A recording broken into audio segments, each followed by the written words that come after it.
नमस्कार, बहुत स्वागत है आपका। आप न्यूज़ एशियन का डिजिटल प्लेटफॉर्म आप देख रहे हैं। मैं हूं आपके साथ ज्योति और मेरे साथ मेरी सहयोगी सचिन। सचिन, आज हम किस मुद्दे पर चर्चा करने वाले हैं? देखिए, आज हम बात करने वाले हैं इस सरकार में पहला सत्र जो है वो होगा 24 तारीख को। और इस सत्र में क्या हंगामा होने वाला है, क्या मुद्दे होने वाले हैं और ये कितना इंपॉर्टेंट है लेकिन इसके इन सबसे बाद पहले तो शपथ होने वाली हाँ, है। शपथ होने वाली है 24 तारीख को। जो नए सांसद हैं उसके बाद होगा लोकसभा स्पीकर का चुनाव। और सबकी नजर इसी बात पर टिकी हुई है कि आखिर इस बार का स्पीकर जो है वो कौन होगा, क्योंकि इस स्पीकर पर बहुत सारे ऐसे फैसले हैं जो कि निर्भर करते हैं। और कुछ ऐसे बड़े फैसले होते हैं जो अगर स्पीकर लेगा तो उसे एक बड़ा नैरेटिव भी सेट होता है।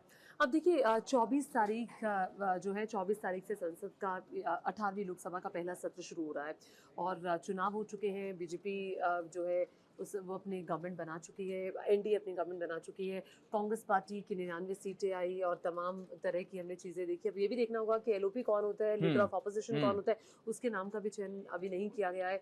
लेकिन बड़ी बात यह है कि उससे पहले जो सबसे बड़ा अपडेट ये है कि 24 तारीख से संसद का जो सत्र शुरू हो रहा है, 24 और 25 तारीख को जो नए नए सांसद पार्लियामेंट पहुंचे हैं, जितने भी सांसद हैं सबको शपथ दिलाई जाएगी। 26 तारीख को जो बचे हुए सांसद हैं उनकी शपथ होगी और साथ ही साथ स्पीकर का चुनाव होगा। उसके बाद 27 तारीख को दोनों जो सदन है, लोकसभा और राज्यसभा, अपर सदन और लोअर सदन, दोनों के सांसद इकट्ठे बैठेंगे और दोनों के जॉइंट सेशन को संबोधित करने वाली है राष्ट्रपति द्रौपदी मुर्मू। और उसके बाद बहुत सारे ऐसे विधायी काम है जो होने वाले हैं, कुछ सरकारी काम है वो वहां पर होने वाले हैं। और ये जो सेशन है ये पूरा 9 तारीख तक चलने वाला है। तो जो राज्यसभा का सेशन है वो 27 तारीख से शुरू होगा, 9 तारीख तक चलेगा। और जो लोकसभा का सेशन है वो 24 तारीख से शुरू हो जाएगा। तो देखिए, अब इसमें तमाम चर्चाएं होंगी, क्या क्या मुद्दे रहने वाले इस पर तो हम बात करेंगे। लेकिन सबसे बड़ी बात कि स्पीकर पर सबकी नजरें इसलिए टिकी हुई हैं क्योंकि एक नियम के अनुसार अगर हम देखें तो सरकार चाहती है कि उनका ही स्पीकर हो। लेकिन वही दूसरी तरफ डिप्टी स्पीकर जो है वो विपक्ष ये चाहता है कि उनका डिप्टी स्पीकर जो है वो चुना जाए। तो इस बार कई ऐसे नाम है जो लगातार सुर्खियों में चल रहे हैं।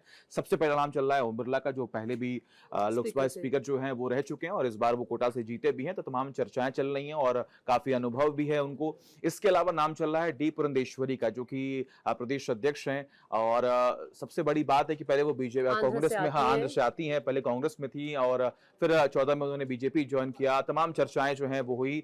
और उसके अलावा सबसे नजदीकी हैं, बहन है, हाँ, एनटीआर की बेटी थी, उनकी रिलेटिव है, मतलब हाँ रिलेटिव है, मतलब चंद्रबाबू नायडू की। और अभी तो चर्चाएं इस बात की भी चल रही थी कि टीडीपी और जेडीयू ने मांग की कि उनमें उनकी पार्टी से कोई स्पीकर जो है वो होना चाहिए। लेकिन देखना होगा आने वाले वक्त में क्या होता है। लेकिन डी पुरंदेश्वरी की चर्चा इसलिए हो रही है क्योंकि अगर पीएम नरेंद्र मोदी उनका नाम, उनका प्रस्ताव रखते हैं तो टीडीपी उसका विरोध नहीं कर पाएगी। चंद्रबाबू नायडू उसका विरोध नहीं करेंगे। हालांकि टीडीपी की तरफ से स्पष्ट रूप से कुछ भी नहीं कहा गया है।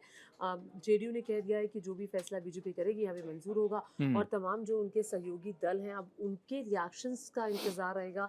लेकिन टीडीपी का इस मामले में कुछ ना कहना ये एक संकेत जरूर देकर जा रहा है।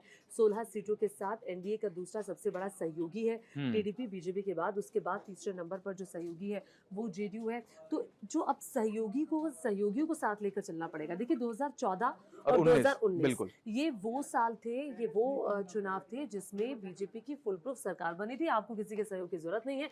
हाँ, आपके सहयोगी हैं, एनडीए की सरकार बनी, आपको किसी की बैसाखी नहीं उठानी पड़ रही है। लेकिन यहाँ पर आप डिपेंडेंट है, आप दूसरों पर सहयोगियों के साथ चल रहे हैं तो सहयोगियों को साथ लेकर कई सारे फैसलों में भी चलना होगा। सहयोगियों से पूछना होगा कि हम ये फैसला कर रहे हैं, आप मानते हैं या नहीं मानते, आपकी भी राय ली जाएगी। अब ऐसे में अगर कोई सहयोगी अड़ जाए तो फिर सरकार के सामने दिक्कत आ जाएगी। ऐसे में कि अगर सहयोगी कोई डिमांड करते हैं कि नहीं लोकसभा स्पीकर उनका होना चाहिए, तो इस डिमांड पर बीजेपी कितना मानती है? हालांकि अब तक तो ऐसा कोई प्रेशर जो है वो बीजेपी के ऊपर हम नहीं देख पाएंगे क्योंकि सेंट्रल हॉल में हमने देखा था टीडीपी का खुल करके ये एक संदेह जरूर पैदा करता है। हालांकि जब पोर्टफोलियो का बंटवारा हुआ उस वक्त भी हमने देखा, तमाम चर्चाएं उस वक्त भी हो रही थी कि बीजेपी अंडर प्रेशर काम करेगी और अपने बैसाखियों को साथ लेकर चलेगी। लेकिन उस वक्त भी इतना कुछ हलचल और इतनी कोई प्रेशर जो है वो हम नहीं देख पाए थे। लेकिन इस बार स्पीकर की भूमिका बहुत अहम हो जाती है। तो इस बार देखना होगा कि आखिर क्या फैसला जो है वो बीजेपी लेती है। अब देखिए, लोकसभा स्पीकर का काम क्या होता है? सदन को चलाना, रूल वाइज सदन को चलाना।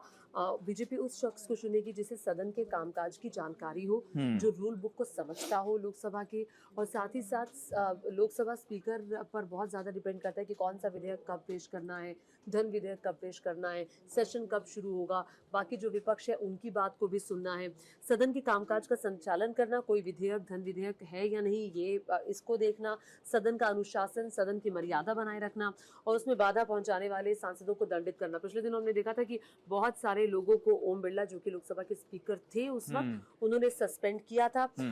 और अलग तरह के जो प्रस्ताव आते हैं, विभिन्न तरह के प्रस्ताव, संकल्प, अविश्वास प्रस्ताव, स्थगन प्रस्ताव, सेशन मोशन को लाने की अनुमति देना, अटेंशन नोटिस देना, तो ये सब कुछ जो काम काज है वहाँ का वो अध्यक्ष ही तय करता है। तो अध्यक्ष का पद यानी लोकसभा के स्पीकर का पद बहुत इंपॉर्टेंट होता है। सदन कैसे चलेगा, सुव्यवस्थित तरीके से कैसे लोकसभा अध्यक्ष चलाएंगे। तो जैसा कि सचिन ने बताया कि ओम बिरला बहुत एक्सपीरियंस है उनको।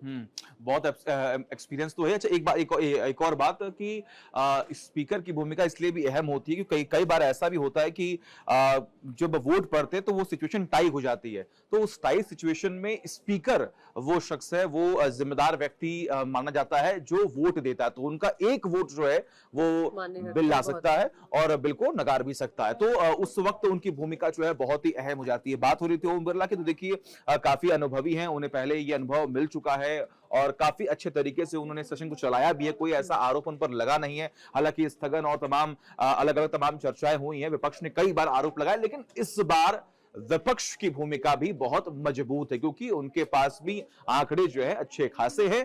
तो इस बार के सत्र या फिर कहें कि इन 5 सालों में जितने भी सेशन होंगे उसमें कहीं ना कहीं विपक्ष बहुत ही मजबूत रहने वाला है। और विपक्ष की बात मुझे लगता है कि सुननी भी पड़ेगी, बिल्कुल। क्योंकि विपक्ष मजबूत होकर आगे आया है।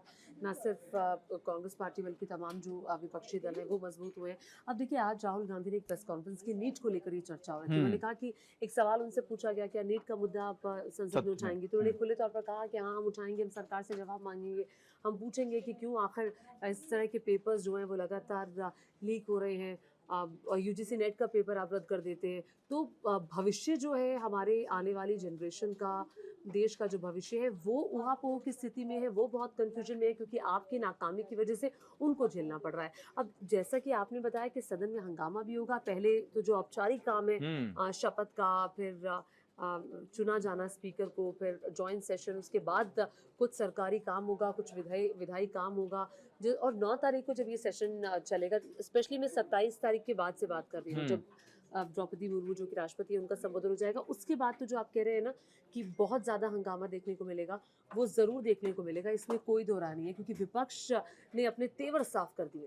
क्योंकि देखिए अभी हमने देखा था किस तरीके से ईवीएम का एक बार फिर से मुद्दा जो है वो गर्म आया। इसके अलावा सबसे बड़ी परीक्षा नीट को लेकर तमाम चर्चाएं जो हुई हैं, पेपर रद्द कर दिया गया। विपक्ष अभी भी बहुत ही एक्टिव मोड में है और अटैकिंग मोड में हम लगातार देख पा रहे हैं। सरकार भी इस वक्त डिफेंसिव मोड में हो, लेकिन सबसे बड़ी बात है कि इस वक्त पर सत्र से पहले इतना बड़ा हंगामा होना, तमाम छात्र जो जमकर विरोध कर रहे हैं, देश का भविष्य जो है वो परेशान हो रहा है। तो इस मुद्दे को बहुत ही ज्यादा और एकजुटता के साथ जो है विपक्ष उठाएगा और इसका असर कहीं ना कहीं सत्र में देखने को भी मिलेगा। और मेरे ख्याल से बीजेपी ना सरप्राइज देने के लिए जानी जाती है, तो आपको क्या लगता है कि इस पहले सेशन में कोई सरप्राइज मिल सकता है?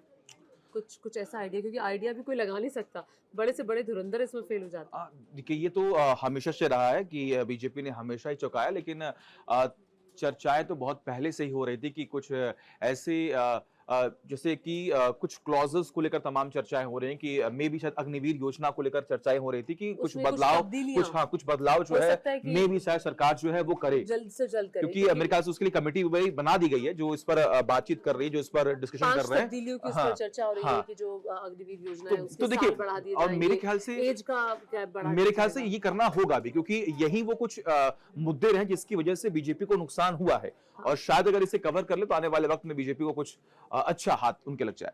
तो देखिए, कमेटी का गठन कर दिया गया, लेकिन क्या वो कमेटी अपनी रिकमेंडेशंस पहले दे देगी, क्या वो इसी सत्र से लागू हो जाएगा, ये सब विषय है जिस पर चर्चा चल रही है। और सरकार इस पर जल्दबाजी में इसलिए भी दिखाई दी क्योंकि सरकार बनने के तुरंत बाद आपका ध्यान गया अग्निवीर पर, और ये अग्निवीर वो मुद्दा था जो चुनावों में बार बार उठ रहा था, जिसको लेकर बहुत लोग वोकल थे, आकर कैमरे पर बोल रहे थे कि ये योजना ठीक नहीं है, इसमें तब्दीलियां होनी चाहिए, नाखुश है इसीलिए जवान सेना में नहीं जा रहे हैं, फौज में भर्ती नहीं हो रहे हैं। तो बहुत सारी चीज़ें, एक तो अग्निवीर को लेकर आपने कहा, और भी कई सारे मुद्दे होंगे जो बीजेपी ने अपने मैनिफेस्टो में जिस पर वादा किया होगा, हो सकता है कि उसमें से कोई वादा पूरा हो जाए। आपको क्या लगता है, ऐसा कौन सा विषय है जो बीजेपी इस सत्र में, इस पहले सेशन में लेकर आएगी और वो अपना वादा पूरा करेगी? क्या आपको लगता है ऐसा कुछ होने जा रहा है या कोई सरप्राइज बड़ा मिलने वाला है? नीचे कमेंट करके जरूर बताएगा।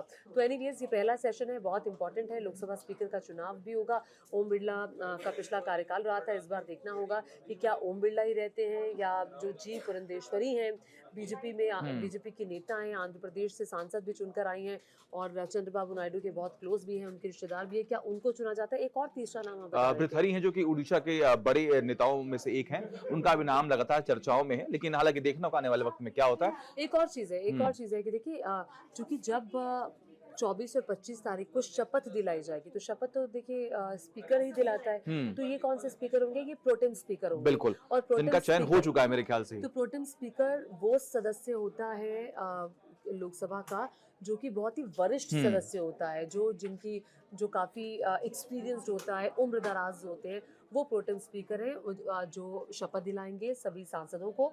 और प्रोटेम स्पीकर की अध्यक्षता में ही स्पीकर का चुनाव भी होगा, यानी कि वही प्रक्रिया को आगे बढ़ाएंगे।